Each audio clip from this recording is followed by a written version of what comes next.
அல் குரானுடன் இனிய ஆரம்பம். அஸ்ஸலாமு அலைக்கும் வரஹ்மத்துல்லாஹி வபரகாத்துஹு. அத்தியாயம் 3, ஆல இம்ரான். வசனங்கள் 200.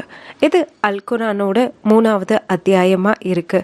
இந்த அத்தியாயத்தில் அல்லாஹ்வின் தூதர் ஸல்லல்லாஹு அலைஹி வஸல்லம் அவர்கள் இஸ்லாத்திற்கு மக்களை அழைக்கும் போது கிறிஸ்தவர்களுடன் நடந்த உரையாடல்களை பற்றி விவரிக்கிறது. இம்ரானின் குடும்பம் உலகத்தாரை விட மிக சிறந்த குடும்பமாக அல்லாவால் தேர்ந்தெடுக்கப்பட்டவர்கள். இது அவர்கள் செய்த நற்செயலுக்காக அல்லாஹ் அவர்களுக்கு கொடுத்த நற்சான்றிதழ் ஆகும். வசனங்கள் 33 60 வரைக்கும் இம்ரானின் குடும்பத்தினரின் வரலாறு மற்றும் மரியம் அலைஹிஸ்ஸலாம் அவர்களின் வரலாறு இதில் குறிப்பிடப்பட்டுள்ளது. மரியம் அலைஹிஸ்ஸலாம் அவர்களுடைய தாயார் அவங்க மரியம் அலைஹிஸ்ஸலாம் அவர்களை குழந்தைய ப்ரெக்னெண்ட்டாக இருக்கும்போது அப்போது அவங்களுக்கு ஒரு ஆசை, இந்த குழந்தை ஆண் குழந்தையாக பிறக்கணும், அந்த குழந்தைய நான் இறைவனுக்காக அந்த குழந்தைய நேர்ச்சி செய்யணும் அப்படிங்கிறத அவங்க ரொம்ப ஆசைப்பட்டாங்க. ஆனால் பெண் குழந்தையாக பிறந்துருச்சு. பெண் குழந்தைய என்ன செய்ய முடியும், இது இறைப்பணியில் இறக்க முடியுமா அப்படின்னு அவங்களுக்கு கவலையாக போயிடுச்சு. இருந்தும் அவங்கள ஒரு குறிப்பிட்ட வயசுக்கு அப்புறம் அவங்க பள்ளிவாசலில் இறக்கி விட்டுறாங்க. இறைப்பணிக்காக அவங்க அந்த குழந்தைய நேர்ந்து விட்டுறாங்க. இந்த காலகட்டத்தில் இப்போது யார் மரியம் அலைஹிஸ்ஸலாம் பொறுப்பை ஏற்றுப்பாங்க அப்படின்னு ஈவன் அவங்க கடவுளுக்காக நேர்ந்து விட்டு இருந்தாலும் அவங்கள பொறுப்பேற்றுக்கிறதுக்காக ஜக்கரியா அலைஹிஸ்ஸலாம் அவர்கள் தேர்ந்தெடுக்கப்படுறாங்க. 3 முறை இந்த தேர்ந்தெடுப்பு நடக்குது.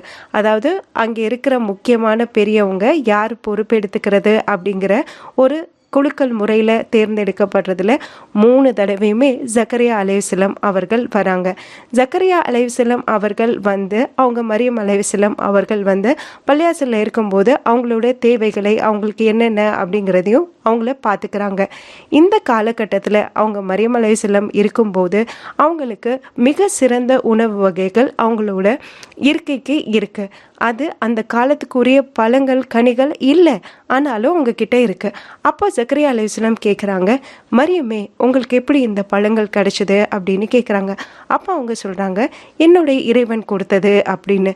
அப்போது அவங்க ஜக்கரியா அலைஹிஸ்ஸலாம் வயது முறிந்த பெரியவர், அவங்களுக்கு குழந்தை பாக்கியமே இல்லை.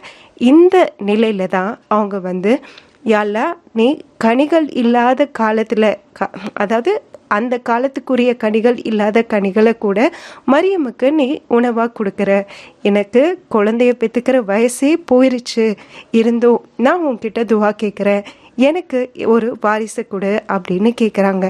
அல்லாஹ் அவங்களுக்கு அந்த துவாவை அங்கீகரித்து அவங்களுக்கு மகனை குழந்தையாக கொடுக்குறான்.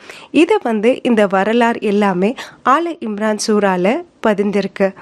இந்த அத்தியாயத்திலையும் முக்கிய நோக்கமாக இஸ்லாத்தின் அடிப்படை நம்பிக்கைகள் மற்றும் தத்துவங்கள் விளக்கி சொல்லியிருக்கு. ஆல இம்ரான் சூரா உடைய கடைசி 10 வசனங்கள் அது எல்லாமே துவா தான். அந்த துவாவை நம்ம தஹஜத் நேரத்தில் ஓதுறது மிகவும் ரொம்ப ரொம்ப சிறப்பு வாய்ந்த துவாக்களாக இருக்கும். அது பொருளை தெரிஞ்சுக்கோங்க, இறை எச்சத்தோட அதை நம்ம தஹஜத் நேரத்தில் அமல் செய்கிறது மிக சிறந்த அமலாகும். இன்னும் நோன்பு நெருங்கிட்டே இருக்கு இல்லையா, நோம்பில் கண்டிப்பாக சஹருக்கு எந்திரிப்போம். சஹருக்கு எந்திரிச்சு ஒதுவோட ஒரு 5 நிமிஷம் அந்த துவாவை எல்லாம் கேட்டுட்டு நம்மளோட நோம்பினுடைய நாட்களையும் நம்ம தொடங்குவோம்.